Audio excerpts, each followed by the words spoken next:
y hoy tengo para compartirles cuáles son los obstáculos en nuestras oraciones. ¿Por qué no vemos respuestas? ¿Ya? Esto es algo que creo a mí me pasó por años y le pasa a mucho creyente. No sabemos cuáles son los obstáculos que Dios dejó literalmente escritos. ¿Ok? Uno de los primeros es que el apóstol Santiago nos dice: pedís y no recibís, porque pedís mal. ¿Y por qué pedimos mal? Dice: para gastar en vuestros deleites y en vuestros placeres. ¿Ok? Nuestra oración, al decirnos Santiago eso, nos está diciendo: tu oración es egoísta, solo estás pensando en vos. Y el propósito verdadero de la oración es que con la respuesta de Dios, Él reciba la gloria. ¿Ok? Pero Él no contesta oraciones egoístas. ¿Ok? Y una de las cosas que yo sigo aprendiendo y sigo practicando es cuando nosotros oramos, no poniéndonos nosotros de primero, sino al necesitado de primero, ahí tenemos el cielo abierto y nos va a venir lo que hablemos con Dios. ¿Ok? Te recomiendo, pon tu necesidad a un lado, bendiga a aquellos que hoy no creen, bendiga a aquellos que están atados con cosas espirituales y nosotros tenemos poder para romperlo. Bendiga a aquellos que comparten la palabra para que sea con poder. Bendiga a los creyentes para que de veras se levanten con la autoridad que nuestro Dios nos ha dado. ¿Ok? Entonces, la oración egoísta, donde me enfoco primero en mí, hace que Dios pues no me conteste. Otro obstáculo nos lo dice Isaías y dice que nuestra iniquidad ha hecho división entre vosotros y vuestro Dios, dijo el profeta. ¿Ya? ¿Qué es eso? Nuestros pecados ocultan el rostro de Dios para no oír. ¿Ok? Nos está diciendo el pecado obstaculiza la oración ante Dios. El oído de Dios siempre está abierto para oírnos porque somos sus hijos y Él es un buen padre. Pero tenemos que entender que algo guardado en el corazón, por lo cual no le hemos pedido perdón a Dios, es un impedimento fuerte. Y a veces tenemos cosas ahí guardadas que ni nosotros mismos lo tenemos claro en la mente, pero estamos seguros y claros que si le decimos al Espíritu Santo, las oraciones no las estoy viendo respondidas por Dios, tú me puedes ayudar para mostrarme si es porque tengo algo guardado que no me he dado cuenta. Y sin duda no lo va a mostrar. Y eso solo es de pedirle perdón a Dios, porque esto no es de mucho bla, bla, bla, sino solo decirle: Señor, mire, el Espíritu me acaba de mostrar esto y no lo tenía consciente, te pido perdón por eso, y la respuesta va a venir. ¿Ok? Otra razón por la que Dios no da respuesta es porque en nuestro corazón muchas veces, sin darnos cuenta, se levanta otro ídolo allá adentro.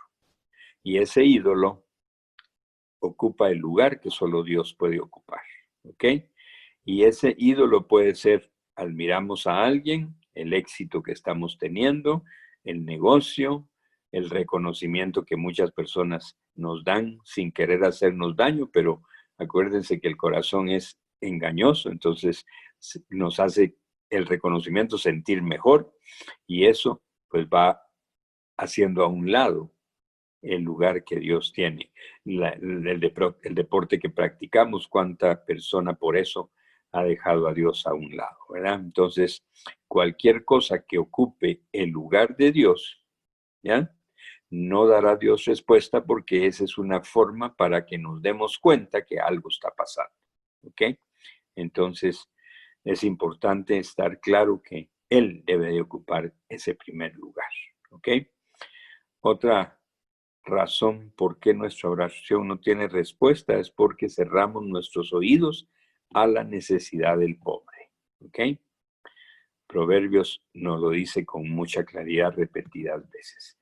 Este obstáculo nos muestra que hay un corazón tacaño e indiferente a la necesidad de los otros. Y eso es pecado. ¿Ok?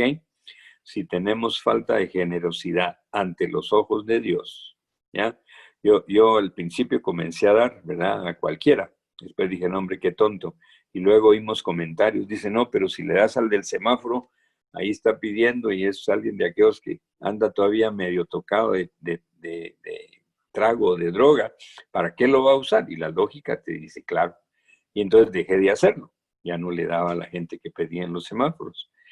Hasta que un día, hablando con Dios, le dije, mi Señor, pobre esta gente, ¿tengo que darle o no? Y me dijo, yo mandé a dar, no mandé a juzgar si lo van a usar y en qué lo van a usar. Híjole, eso ya fue el primer impacto. Y el segundo fue, ¿y por qué no crees lo que yo dejé escrito? Dije yo, en relación a esto, explíqueme qué. Y me dijo, ¿has leído que los pañuelos de Pablo sanaban enfermos? Pues sí, lo he leído. ¿Por qué los pañuelos de Pablo, un simple trapo, sanaba a alguien? ¿Por qué no crees que un billete tuyo, bendecido, vas a dárselo a este que es alcohólico, drogadicto, y cuando vaya camino a comprar su droga o alcohol va a caer hincado, arrepentido, porque la presencia de Dios en ese billete bendecido, yo lo voy a usar de ahí? Bueno, entonces uno le cambia la perspectiva, ¿ya? ¿Y qué dice Dios? Si tú das, entonces medida buena, apretada, remecida y rebosante, Dios nos pondrá en nuestras manos. Imagínate eso. Tú puedes dar algo que para uno a veces no es grande, pero para la otra persona tiene mucho valor y viene Dios y lo devuelve, porque dejó ese principio para bendecirme. ¿Mm? Si no lo hago, entonces ese es un impedimento también en mi oración. ¿Ok? ¿Y qué promete él? A mí eso me ha asustado y yo creo que una de las razones, puedo decírselos, una de las razones de ver continuamente la bendición en mi vida es por ese dar, ¿ya? Porque aprendí. No, a mí no me interesa lo que van a hacer. Voy a creer que si el dinero que sale de mi mano está bendecido, ¿ok? Entonces Dios lo va a usar para cambiar el corazón de la persona y encima le va a ayudar a resolver su problema, ¿ya? Y Dios que promete, no lo va a devolver, ¿ya? Y eso que dice es medida buena, imagínate. Cuando hay algo bueno de Dios, imagínate el tamaño. Apretada, la hacen así, ¿verdad? Remecida, la mueven para que no haya espacio en todo el recipiente donde usted está metiendo la bendición, ¿verdad? Y rebosante, ese es de que tiene su alce encima, ¿verdad? Así es lo que Dios nos va a dar. Entonces, wow, eso es algo que debemos de cuidar, ¿ok? ¿Por qué? Cuando tú andas ahí en la calle y ves un necesitado, es que ya no sos ni Rodolfo, ni Rodrigo, ni Vinicio, ni Fernando, ni Juan Felipe, ni Astrid, ni Enrique. ¿Quién más se quedó por ahí? Rodrigo, Ricardo, bueno, todos, ¿eh? Ya no somos eso nosotros. Ahora nosotros representamos al Hijo de Dios aquí caminando. Imagínate. Y Él nunca pasó indiferente a la necesidad de nadie. Siempre se extendió. Entonces, por eso es que muchas veces no solo no somos bendecidos, sino no hay respuesta a nuestra oración. ¿Ok? Otra razón, cuando estés orando y si recuerdas que tienes algo en contra de alguien, tienes que perdonarle. ¿Ok? No podemos esperar que Dios nos conteste cuando lo dejó demasiado claro. Y aquí yo creo que tú sí sabes esto. La única razón, la única que existe en toda la Biblia, por la que la puerta del trono de Dios se cierra y no me recibe, no solo no me oye como en los otros casos, no, aquí no me recibe, literalmente, no puedo entrar a su presencia. ¿Mm? Aunque yo crea que sí, y eso es la falta de perdón en mi corazón. ¿Ok? Porque Él me perdonó y lo mínimo que yo tengo que hacer es perdonar porque ya recibí el perdón. ¿Ok? Entonces, eso es algo que yo me asusto la cantidad primero de cantidad de gente que conozco, la cantidad de creyentes que conozco y la cantidad de creyentes que conozco que me han dicho, No, no, no, pero es que usted no sabe lo que me hicieron. No, no, no sé ni me interesa lo que te hicieron. Pero solo te recuerdo lo que le hicieron a Jesús y él nunca ofendió a nadie. Tú y yo hemos ofendido, así que no hay chance para justificar no perdonar. ¿Ok? Y él dice muy claro, usted sabe el Padre Nuestro. ¿Qué nos dice el Padre Nuestro? Perdona nuestras ofensas, así como también nosotros. Es un mandato, no es optativo. No es si te hicieron una poquita herida o una falta no tan grave, no. No importa lo que nos hayan hecho. El perdón tiene que ir en nuestra vida como algo normal, como algo natural. Yo tuve que aprender a hacerme fácil perdonador, ¿ya? Sin importar qué me hacían, yo comencé a soltar perdón y entonces he estado creyendo que la puerta nunca, no solo se cerró, y no se cerró, repito, por él, sino por uno mismo, pero nunca voy a cerrar esa puerta, porque yo sé que necesito constantemente perdón. ¿Ya? ¿Alguien falló del lunes pasado para acá? No levante la mano. ¿Ok? Entonces cometemos faltas, hacemos cosas indebidas, ¿ya? Y eso Dios lo ve, ¿ok? Entonces, qué rico que nos sigue perdonando, porque el perdón de Él dice que una vez fue suficiente, perdonó todos sus pecados hasta el último que ni siquiera hemos cometido, ¿ok? Entonces no podemos guardar nosotros algo en contra de alguien, ¿ok? Ese rencor, amargura, resentimiento, eso de veras, es un obstáculo que es, yo digo, infranqueable hasta que no pedimos perdón, ¿ok? Otro obstáculo, y esto es para los casados, ¿verdad? Está muy claramente en Pedro que debemos tratar a nuestras esposas como vaso frágil para que nuestras oraciones no tengan estorbo. ¿Ok? ¿Por qué? Porque dice que al hacernos el uno, ya no son dos, sino uno, entonces si la tratas mal es que vos no te querés a ti mismo. Ya te estás vos tratando mal porque para él son uno. ¿Ok? Y vamos unidos, es la única persona con la que vamos unidos hasta que la muerte nos separe. ¿Ok? Y eso es yo le llamo virtudes del Evangelio. ¿Ya? Porque ahí están los dones del Espíritu, ahí están las características de Jesús, ¿ya? De cómo Él vivió y cómo Él manifestó, que es el Evangelio.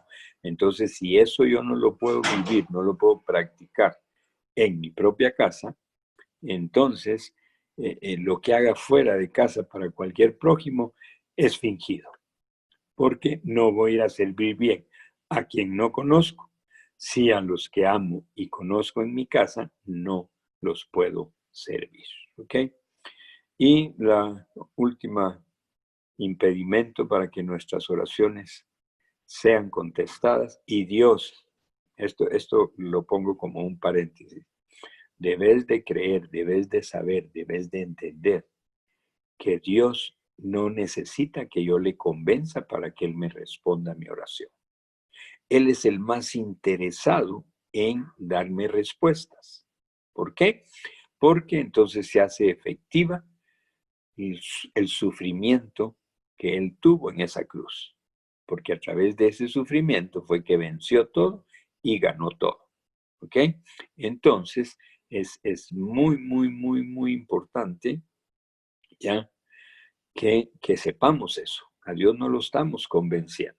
¿Ok? Y el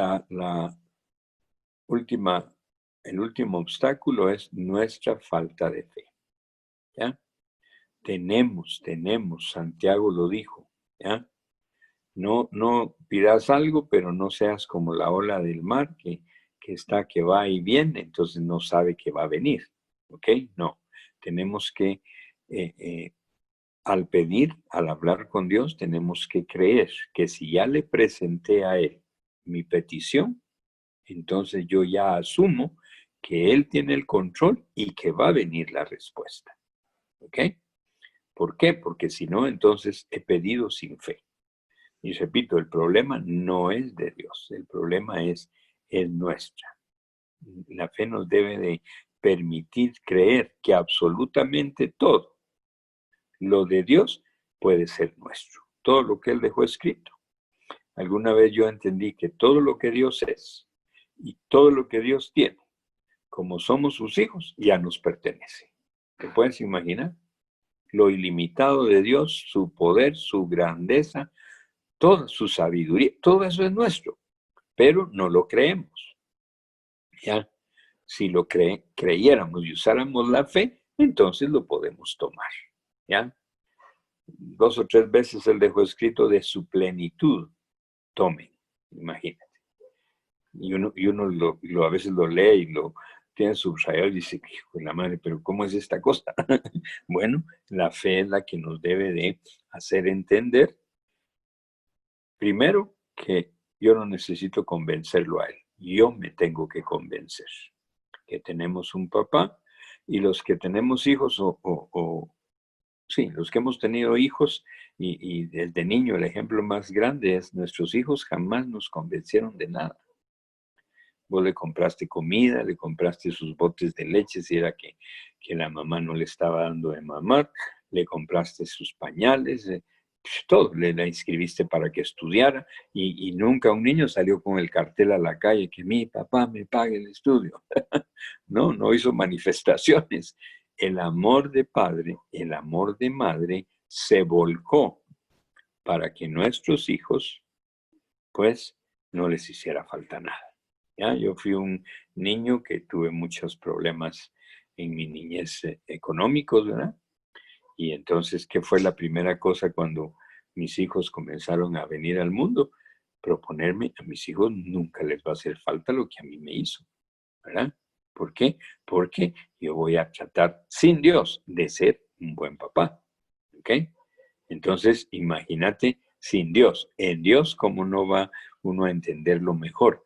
Que Él es de veras el mejor papá. Y a veces hasta el ejemplo que pone es para sacudirnos. Él dice, si tu hijo te pide un pan, ¿tú le vas a dar una piedra?